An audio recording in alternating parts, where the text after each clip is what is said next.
أعوذ بالله من الشيطان الرجيم.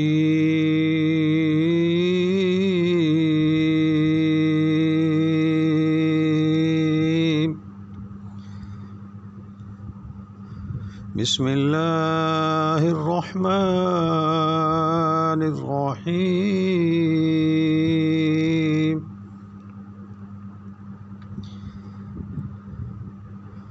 وجاءوا على قميصه بدم كذب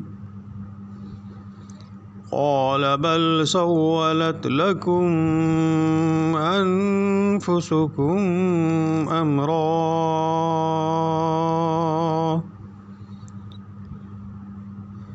فصبر جميل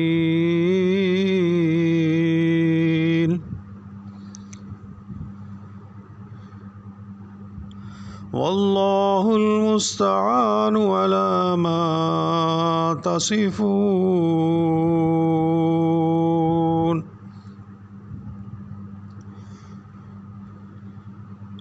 وجاءت سيارة فأرسلوا واردهم فأدلى دلوه قال يا بشرى هذا غلام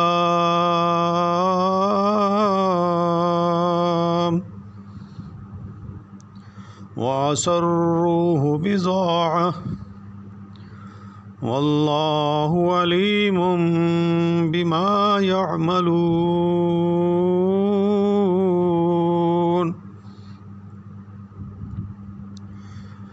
وشروه بثمن بخس دراهم معدودة وكانوا فيه من الزاهدين.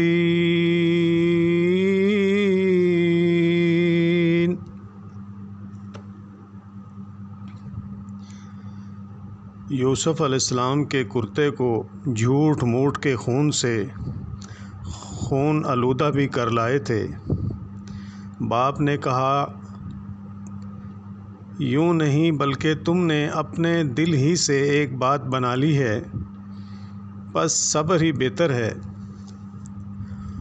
اور تمہاری بنائی ہوئی باتوں پر اللہ ہی سے مدد کی طلب ہے۔ اور ایک قافلہ آیا اور انہوں نے اپنے پانی لانے والے کو بھیجا، اس نے اپنا ڈول لٹکا دیا، کہنے لگا واہ واہ خوشی کی بات ہے، یہ تو ایک لڑکا ہے۔ انہوں نے اسے مال تجارت قرار دے کر چھپایا، اور اللہ تعالیٰ اس سے باخبر تھا جو وہ کر رہے تھے، اور انہوں نے اسے بہت ہی ہلکی قیمت پر گنتی کے چند درہموں پر ہی بیچ ڈالا۔ وہ تو یوسف کے بارے میں بہت ہی بے رغبت تھے۔ کہتے ہیں کہ ایک بکری کا بچہ ذبح کر کے یوسف علیہ السلام کی قمیض خون میں لت پت کر ڈالی، اور یہ بھول گئے کہ بھیڑیا اگر یوسف علیہ السلام کو کھاتا تو قمیض کو بھی تو پھاڑتا۔ قمیض ثابت کی ثابت ہی تھی، جس کو دیکھ کر علاوہ ازیں حضرت یوسف علیہ السلام کے خواب اور فراست نبوت سے اندازہ لگا کر حضرت یعقوب علیہ السلام نے فرمایا یہ واقعہ اس طرح پیش نہیں آیا جو تم بیان کر رہے ہو، بلکہ تم نے اپنے دلوں سے ہی یہ بات بنا لی، تاکہ چونکہ جو ہونا تھا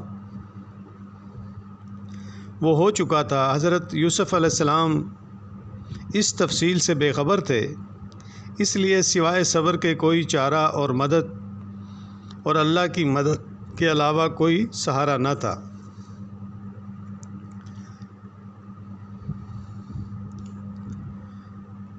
وارد اس کو کہتے ہیں جو قافلے کے لیے پانی وغیرہ کا انتظام کرنے کی غرض سے قافلے کے آگے آگے چلتا ہے تاکہ مناسب جگہ دیکھ کر قافلے کو ٹھہرایا جا سکے۔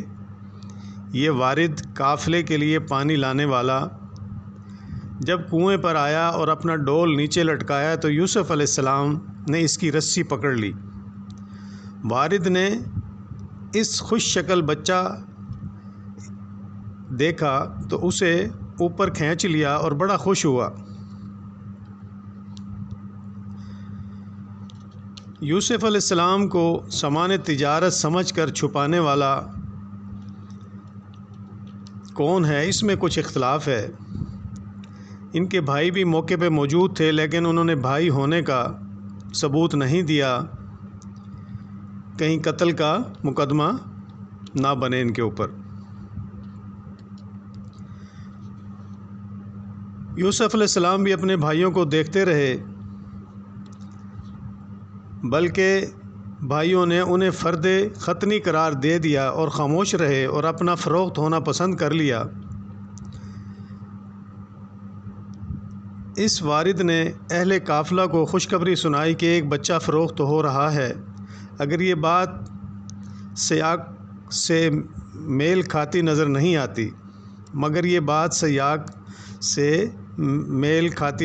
آتی،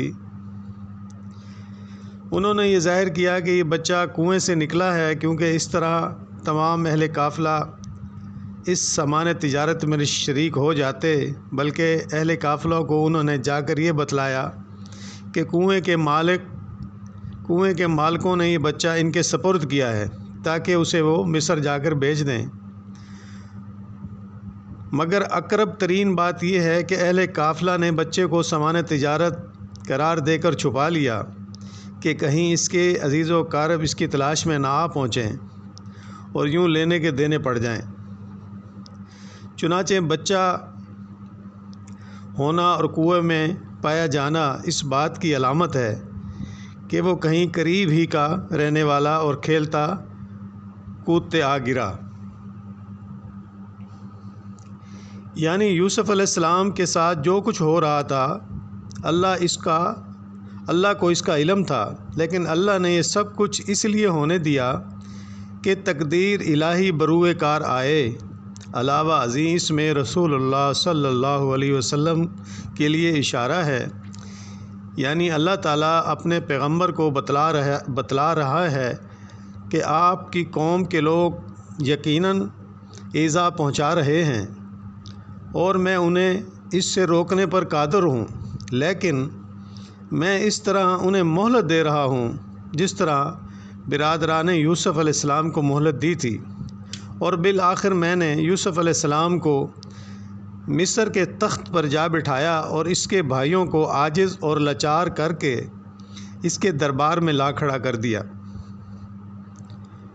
اے پیغمبر، ایک وقت آئے گا کہ آپ صلی اللہ علیہ وسلم بھی اسی طرح سرخرو ہوں گے اور یہ سرداران قریش آپ کے اشارہ ابرو اور جنبش لب کے منتظر ہوں گے۔